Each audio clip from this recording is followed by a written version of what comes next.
everybody. Just want to talk to everybody today about all the things that's going on in our world today. With this coronavirus that's spreading all over the world. And the sudden death of Kobe Bryant.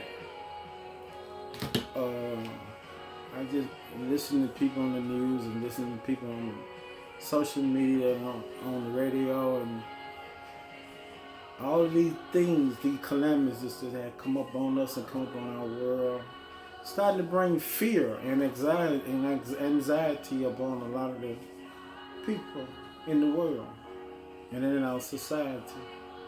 I just sit back and I just listen to people, and I just take mental notes and analyze everything that's going on in our world.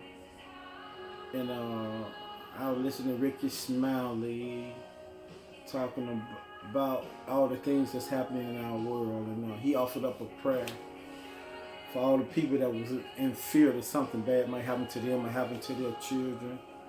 But God never meant for the people of God to be in fear. God never meant for us as human beings to live our life in fear.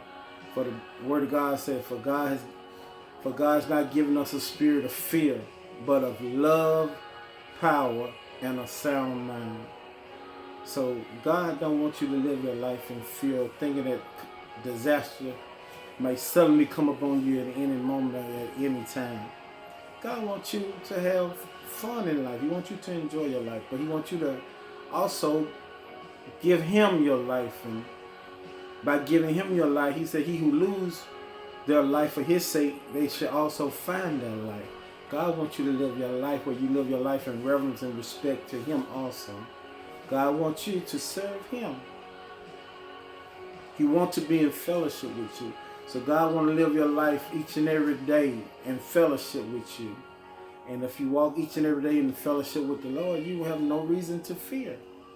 You have no reason to fear anything or anyone. Amen. I'm going to read a few scriptures to you today out of the book of Psalms. Psalms 119, the 48th chapter to the 52nd chapter. The Lord God said, I reach out for your commands, which I love, that I may meditate on your decrees. 49th verse, remember your word to your servant, for you have given me hope. My comfort in my suffering is this. Your promise preserves my life. The arrogant mock me unmercifully, but I do not turn from your law. I remember, Lord, your ancient laws, and I find comfort in them. Amen. Lamentations, the 3rd chapter, 31st verse through the 62nd verse said, for no one is cast off by the Lord forever. Though he bring grief, he will show compassion. So great is his unfailing love. For he does not willingly bring affliction or grief to anyone, to crush underfoot all prisoners in the land, or to deny people their rights before the Most High, to deprive them of justice. Would not the Lord see such things? Who can speak and have it happen if the Lord has not decreed it? Is it not from the mouth of the Most High that brought calamities and good things, that calamities and good things come?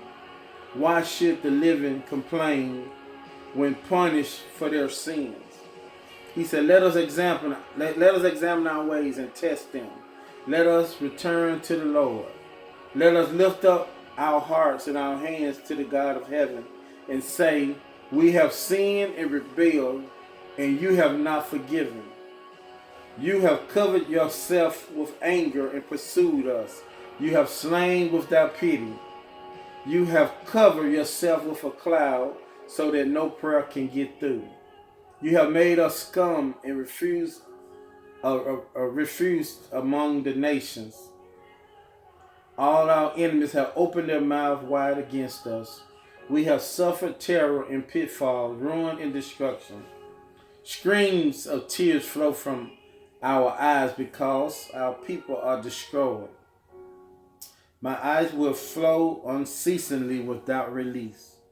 until the Lord looks down from heaven and see. What I see brings grief to my soul because of all the women of the city. Those who were my enemies without cause hunted me like a bird. They tried to end my life in a pit and throw stories at me.